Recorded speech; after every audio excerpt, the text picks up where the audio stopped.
you turn them every half hour and you sing to them and they still get spindly and they grow lights are very inexpensive at Lowe's. You can, I have 2 different kinds downstairs, and I told you I'd give you one, and I will, it's down there. Very, very inexpensive. Seedlings, you can buy organic seedlings, you can buy chemical-free seedlings. The place where we got the chapstick a couple years ago, she sells chemical-free seedlings. If you want an address, let me know. She's around here. Yeah. I'll get it to you. I don't have it right now, but It's called Heirloom Seeds. I just came from there. It's on Meadowview. Well, here I have I have her deodorant upstairs. Yeah, I have her. I use her chapstick right deodorant. here. Okay. How about Harvest? What are they I don't know if they seedlings? sell organic or chemical free or not. Okay. I don't know. You'd have to ask. Is it Take right this, here in take the town? list and Yeah. and say Yep. The only thing is if you buy chemical free seedlings, look at them before you bring them home. Because if they're not spraying their greenhouse, any bugs that they have in their greenhouse, you will bring home to your place.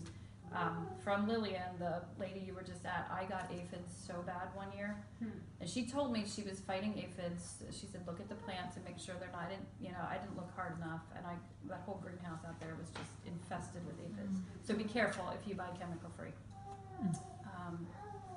The other thing I've come to realize is if you start seeds in one really small area and transplant them, it's better than starting them out there in all the raised beds and giving them. So if I know my tomato's gonna get this big and I put my 2 little tomato seeds in the dead center, until it gets big, I'm weeding this whole thing. I have to go this far around all my plants to water. It's very labor intensive and it hurts your back. But if you put them all in these teeny tiny little things, and then when they get bigger, put them in bigger things, and then when they're bigger, put them in the garden, it's so much less work because you don't have all the square footage to tend in the beginning. So I try to only give my plants the space that they need at the time, not the space they're going to need when they're fully mature.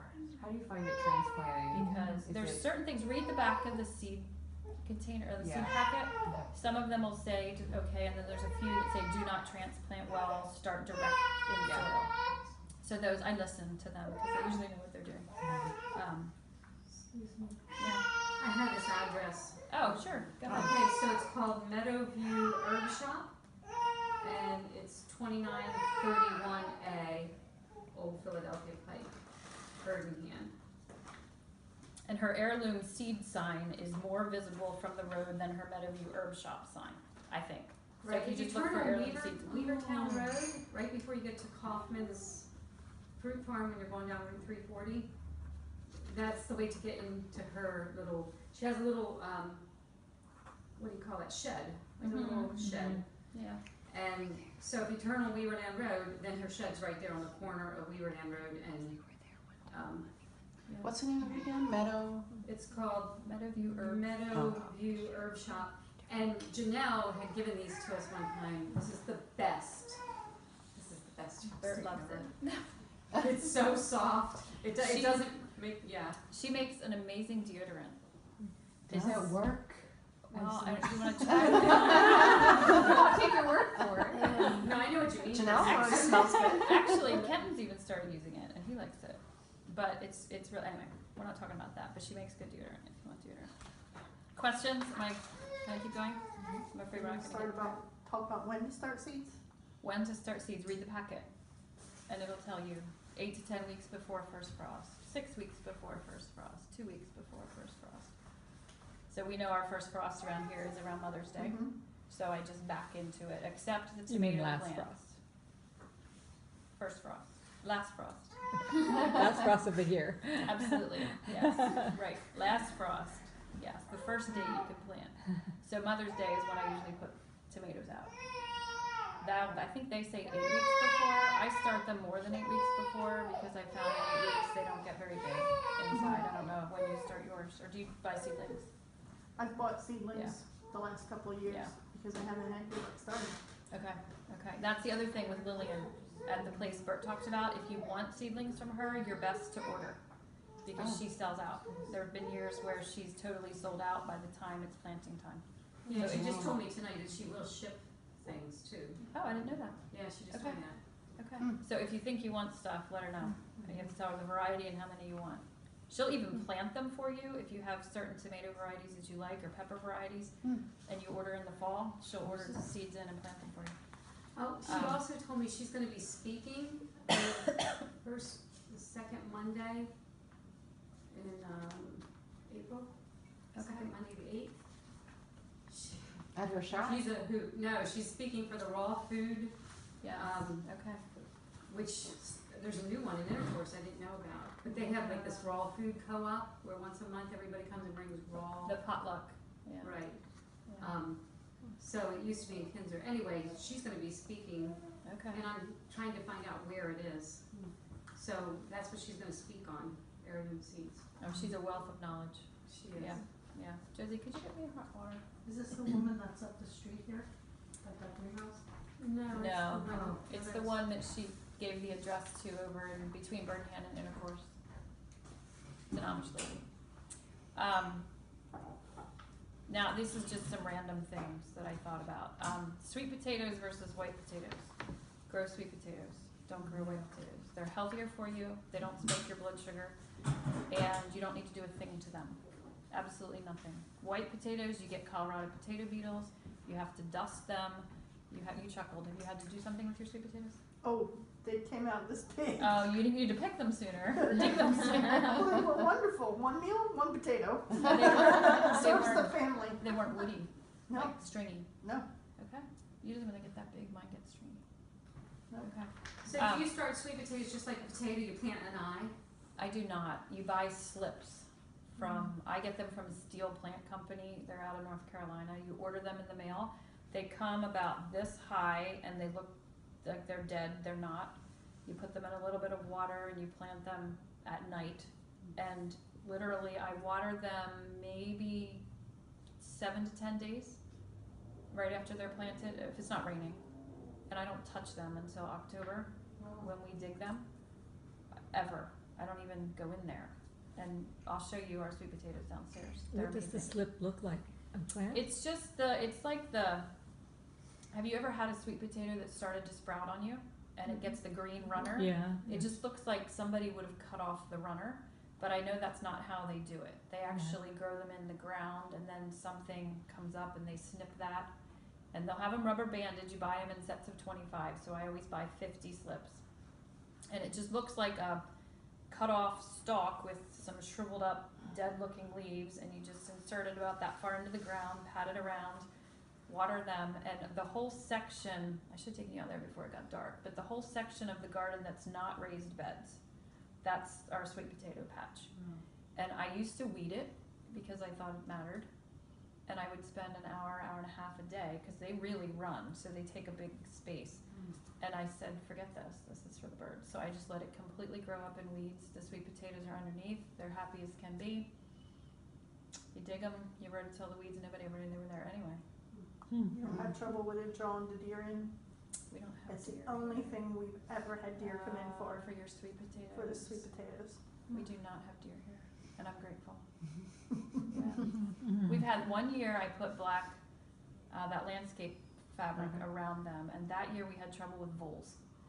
And I think it's because our barn cats couldn't get into the sweet potato vines, because in the summer we'll see them in there, pouncing on stuff. And I think when we had the tarp down, the cats couldn't get the voles. So we had sweet potatoes that had like little bite marks on them. So easy to grow. If you're gonna try one thing, you can even grow them between straw bales. If you take 2 straw bales and push them together, you can grow them that way. There's tons of videos on YouTube about how to do it. Well, we did them 2 years ago, and we put plastic down in the rows to try to keep the weeds down. And when the sweet potato runner got onto the plastic, we had long, skinny carrot leg sweet potatoes. They were like this long and that fat On top of the plastic. on top of the plastic, where it just You're went kidding. as far as it could. That's funny. Wow. So I'll remind me when we go down there, I'll show them to you. You can cut the vines too. So if you have a confined space for sweet potatoes, don't let that stop you, because you can go along and just nip the edges of the vines to keep it within. It would even make a nice ground cover if you have landscape area you don't know what to do with. Sweet potato vines are very pretty. You could plant them underneath your mulch and just keep them trimmed around the edge like a hedgerow, and they'd be beautiful. So you can put them into a confined area? Like Well, a 4 you by have to- 4, or Oh, yeah, but you have to keep them confined. you so you just just trim cut around the wall of the Where I raised have them bed? there, they're up against the walkway on the one side of our raised bed, so if I wouldn't trim them, they would go the whole way across the walkway over into my raised beds. But I Okay. just, probably every 2 weeks in the summer, I go along with my trimmers and just, And that doesn't stop the growth of the them underneath. not at all. Now, the one thing you don't wanna cut are cucumbers or anything of the squash family. Because when you cut them, you expose the center of the vine to a couple different fungal diseases and some kind of borer insect. I did that one year, my cucumbers were running into something else and I cut them and the whole entire plant died and I took them into the guy. We used to have a great Amish shop that had natural garden supplies. They went out of business this year too. I took it into him and I said, what did I do? He said, did you cut them? I said, yeah. He said, well, you can't ever cut them because it lets this, I don't know what it's called, but it lets something in. Don't do that. Tomatoes, cut the bottom of the leaves. I think I shared that last time. When you transplant your tomatoes, cut the bottom half of the leaves off and stick it the whole way down in. So you might have that much of the green stalk that was sticking out of the soil actually buried. Makes them much stronger, I guess because there's more underground, so when the wind blows, you know. And never make your tomato leaves wet because that gets them all sorts of blight and fungal things. So always water tomatoes underneath, never the big sprinkler hose that you stand on top. That's what was wrong. That'll give you trouble in a hurry. Oh, boy. In Pennsylvania, because we have such humidity, you always want to water in the morning. Don't water at night because it stays wet, and then that lets the fungus and the mildew and all the yuck grow. Interesting. You remember Is the? that for any plant, pretty much? I always water at night, Okay. right before the last thing we do No, before you we. just gonna say in the Oh, morning. at the morning. Yes, thank you. I was going to the ambassadors who were, but yes, I always water in the morning, right when the sun comes up. Okay. The ambassadors, remember them? They live out in Arizona. I was talking with her about that one time, and she said out there they can only water at night because it has to dry. Yeah. Because if you water in the morning, the sun actually boils the water that's left Wow. on. So it just depends on your environment. But yes, always water in the morning. That gives it a couple hours to soak up the water before the sun comes out and dries off the leaves, and then you don't get the fungus issues. Watering buckets, we'll talk about downstairs. Don't start too big, or don't get too aggressive when you start, because otherwise you'll want to stop. The other thing I've learned is, what's the rush? Why do we have to get out there when it's freezing cold and our hands go numb?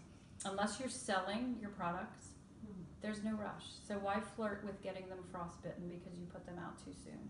The only reason that people hurry and you see all of these fields lined with plastic and you know all the things are growing under there is because they sell them. And the sooner you have the product to market, the better price you're gonna get because the early stuff. But I'm not selling it, so what's the rush? So I've learned that it's okay when my Amish neighbor says, "Are your peas in?" And I say, "Nope." It's all Would you right. like to grow for us and sell to us? No, I would not. Don't plant a garden near black walnut trees. Did you know that they're toxic to other Wow. plants? Black walnuts are toxic? What is near? They are. There's something that their roots put off. We have some right out here, and I've noticed a difference in the beds at the very end. And we had a tree guy here one time, and he said, whatever the canopy of the black walnut tree is, don't plant anything in that same radius. Thank you. Because Okay, so if I have black walnut trees at the end of my yard, and I had my little box garden, that's not. should be fine. You just don't want them close. If you draw a straight line down from where the leaves The stop, canopy. Yeah. don't put it right underneath Okay. there. Yeah. Ah. We talked about that. trim that Spraying thing we'll talk about downstairs. And then somebody had requested talking about companion planting. I don't remember who that was, and windowsill gardening. So we'll talk a little bit about the companion planting. Here is a chart that I've used online. Do you want to take 4 and give it to Bert, please? That just lists, and I won't even go over this for the sake of time. You know how to read, you can take it home. This is the one I want to talk about with you, so that one's just FYI. Because this one I find fascinating. And these are just things that I've pulled from different places that I've researched and highlighted things. If you plant your asparagus with tomatoes, you shouldn't get asparagus beetles. I don't know if anybody grows asparagus. If you grow beans, has anybody ever tried marigolds interspersed with their beans? And did it keep the Mexican bean beetles away? Well, I planted marigolds, I always plant marigolds around my garden every time I ever plant. Because I live close to the woods with Right. deer And do you get those nasty little Mexican bean beetles, the yellow fuzzy? So I'm gonna try that this year. 'Cause I Another really always- good thing is human hair, you know that? I've heard that You keeps can- bunny rabbits away. Yeah, you can go to any hair salon and just ask for their hair that they sweep up every hour. Yeah. And put it around the outside of your garden and it'll keep the bunnies away. Yeah. And I think squirrels too. They don't want to stay on Yeah. here. They don't, it's the smell of humans. Right. Sage, the herb, keeps cabbage moths away from cabbage. I don't know if you've had cabbage moth trouble, but sage helps. It doesn't make them go away. How about But the it kale? helps. Same thing. Same thing, okay. I was just planting garlic and they said that garlic helps to keep the Japanese beetles away. I had Oh, them really? horribly on my you? grapevine last year, just, they Oh, just they riddled make it like grapevine lice. terrible. I have Yeah. something downstairs you can spray for them too. That's Oh. natural. Free range chickens, They eat the beetles. Yes. yeah. everything. But They also eat, scratch up everything. but they eat my lettuce too. Like I haven't found them that just eat the bugs. They eat the bugs, but then they eat all my food too. Do yours stop at the bug? Ours only go to the garden on occasion, Okay. and we let them there for so long, and then we go shoo them. Yeah. Yeah. Can you talk about real quick with companion planting, like what, I mean, how do you actually plant them or how close? Okay. So What I is it? skipped this for the sake of time, but the Okay, you don't have to go no, into it's good. detail. I Did you ever hear of the Three Sisters I Garden? was gonna ask that question. It's the Native Americans, when whoever it Oh, was right, that yes. came over here first, found that the Native Americans planted corn and beans and squash together. So the tall corn would grow up. The pole bean would use the corn as the support, and then they'd plant squash at the bottom, so the vine that crept all around would keep the predatory animals away that wanted to eat the sweet ears of corn. So I think that was the first introduction, at least in North America, was what they call the Three Sisters Garden. If you go to like Mount Vernon, or you go down to some of these other historic plantations where you'll see that.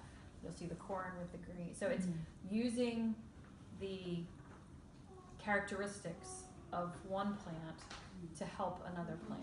And often it's a symbiotic thing where they help each other. So as far as the asparagus and the tomatoes, like, would you plant a row of asparagus and then right next to it a row of tomatoes, That one's or like? I've never done that one. I'm gonna try it because we ripped up all our asparagus last year and we're starting fresh. But asparagus is this big, huge root ball. You don't Yeah, plant we it have every some year. in So there. I'm not sure. We just how have a you row would- of it. Yeah, so I I'm would wondering. think you'd have that contained and do your tomatoes Around the around edge. the edge. Right. We're gonna put our asparagus a little farther apart to try to leave a spot in between. I'm not sure how it's gonna work. The Okay. beans, I thought, I always put marigolds around the edges. If I have a raised bed, I'd put the four corners, I'd have a marigold. But I'm gonna try this year to intersperse them a little better and see, Why are you ripping out your asparagus? if that helps. Because it wasn't producing, it was about 15 years old. Oh. It just needed to go Mhm. and start fresh. Yeah. So no, it's not. We used to always think it's a row of this, Mm-hmm. or if you square foot garden, this box is this and this box. It's better to intersperse. Do a parsley here, green beans there, a marigold here, some herb there. To keep it. I think Yeah. the more mixed, the better. What? I'll just fly down through here again. Dill This is brings good cold. bugs. Hyssop again. There's a couple on here that are really, really good, but they're invasive. Like Debbie, you said the mint. That keeps away a cabbage moth. Cabbage moths hit any cruciferous anything. They hit cabbage, they hit Brussels sprouts, they hit kale. Thyme is good too. Thyme does, okay, yeah, here, that's the third to last one. Thyme deters cabbage moth. Tansy is good, but it's invasive. I planted it once, I will never plant it again. Mint, we all know, is tricky. Nasturtiums or nasturtiums. I'm not sure how you pronounce them, but they are the most Nasturtium. beautiful flower. They Yes. keep aphids away, and you can eat them. I've What- heard they keep beetles away too. Really? Squash But we didn't bugs. have any, The squash Did you ever bug. get the squash bugs? Like the cucumber beetles, those striped ones? No, they're little Different. gray things. They bore into the vine and they kill a squash plant don't- and cucumber within a very short amount of time. I don't think I get have those them. every year. I don't grow squash. I Oh. can't eat squash. It makes me sick. Yeah, So. they'll go on to the cucumbers after they're kill the squash. Huh, but yeah, I don't nasturtium get is- that. It's a Okay. good companion. Yeah, and they're pretty. You put them on your salads, and they just, yeah, they're fun. So the rest of this, I think you can read. Then I listed those 3. Cornucopia Institute, we already talked about. Rodale Institute, have you ever been up there? That place is amazing. They have classes, they have open house times where you can come in and you can purchase seedlings. And then just this Pleasant Valley is the same as this company. It's thegroworganic.com. But you don't even have to purchase their things to be able to benefit from their website. They have videos on every imaginable topic of gardening organically, but they have really good products too. I'm trying to find a place to replace Lancaster Ag, which went out of business, where I used to get some fertilizer and stuff. And then, What is this with everybody going I out of know, business? I don't know. Sounds like everyone you I know. mentioned. All these I know. big companies. It's all the big, I know, I don't know. So then at the bottom, I just listed a couple websites of places where I've gotten seed before. And they are safe seed pledge companies, meaning they pledge to not sell GMO products. So you know that their site is safe. And then interestingly enough, just today, I get an email from the Environmental Working Group, which is another organization similar to Cornucopia that kind of is a watchdog for what's happening in the food world. And every year they post a Dirty Dozen list of the foods that are the most laden with pesticides in the grocery store. And then they post a clean list where they actually randomly sample grocery stores all around and test for pesticide residue on the plants. And it just came today, so I thought I'd print it out. If you cut it up, it's a little pocket thing. apples and But grapes or, It's very You can buy interesting. that. So to me, these are the ones that I don't mind buying not organic because they don't have a lot of pesticide So we always residue. buy But the the ones that you either wanna and grow ones that are yourself not. or pay a little extra to buy chemical free are the ones over here on the left, which are pretty much the standards, although this year kale was number 3. Kale is not usually Wow. that high. So I just thought it was interesting, oh, for it's what on it's the worth. back of it, okay. Cabbage. For what it's worth, cauliflower. for what it's worth, okay. Yeah, apples and grapes are always, Mm-hmm. and those two are given to children a lot. The Yeah. thin skin ones are the, Yeah. like strawberries, anything Yeah. that's thin skin. I'm surprised Yeah. like raspberries and those other berries aren't on this list, like blueberries. Blueberries are known They're- to be bad. Yeah, Well, I and don't wanna buy raspberries, those not organic. Well, we ran out of time, but this thing is from Cornucopia, and it's about the way big corporate farms are taking advantage of some of the organic standards. And one of them that they did a report on is Driscoll's, the big berry company. How they're not, their berries aren't even grown in soil. They're all grown in these pots of recycled coconut shred waste or something, and all of the nutrients are fed to the berries via the water, which Yeah, is the water. very similar to a hydroponic system, which can be okay, or it can be all synthetic vitamins and minerals that are going into your food. oh, So, Okay. I'll And just- the so Driscoll they're strawberries are certified like organic. huge. They are certified organic, and that's part of the problem, which is this sheet, which is the whole ring around of how the National Organic Program director is in cahoots with all of these certifying agencies, Oh which my are in God. cahoots with the organic. I mean, it's all just this one big go around. maybe Trump will get to USDA and everything. So, The yeah, second okay, term. so I think the only other thing to cover here is somebody asked about windowsill gardening, and I told you to bring little pots. So the seeds that I have ready to go downstairs are the ones that are known to do better on a windowsill, because not all herbs do great on windowsills. So we can try it. If they die, don't cry. It's okay. They cost pennies for seeds. And you wanna have a garden for cooking, and it doesn't work this way, go out and buy a seedling, because once they're started and they're robust and they have a good root system, the chance of survival on your windowsill is much higher than trying to start a seed. But some of these I have started on the windowsill and they've done okay. They don't go all spindly and funny like tomatoes or whatever. It's basically parsley, chives, oregano, and basil that are the easy ones. Have an east or south window, not a west window. West windows are too hot. in the dead of summer. West window would be fine now probably, but once it gets to be summer, west is too much. Not above a heat vent, so like that would be a bad window because our HVAC thing is right there. They don't tend to like change in temperature. 70 to 75 degrees and turn the pots. So each day, if you have something on your windowsill, it's good to turn it. Otherwise, your plants will kind of favor the window. Were you the one that asked that question, I think? So we'll try the 4 that are below, downstairs and see what happens. Hopefully they'll work. Does anybody else want to add to your experience or what you've, I don't know, I hope that was kind of You helpful. ever tried starting in like a milk jug where you cut the top open and you put it outside? It makes its own little mini greenhouse versus No, chunking up your windowsill. I've seen neighbors that plant the seed. Are you talking about starting it actually in the bottom of the milk jug, or are you talking about planting it in the soil and then putting the top of the milk I've jug? seen it done both ways. Yeah, I've seen that done, but I've never tried it. Okay. Yeah. I've had mixed luck with it. Okay. I'm assuming it would be like my beds out here where I have the roll down plastic, that if it's a Mhm. hot day and you forget to take that jug off, you just fried your plant. Yep.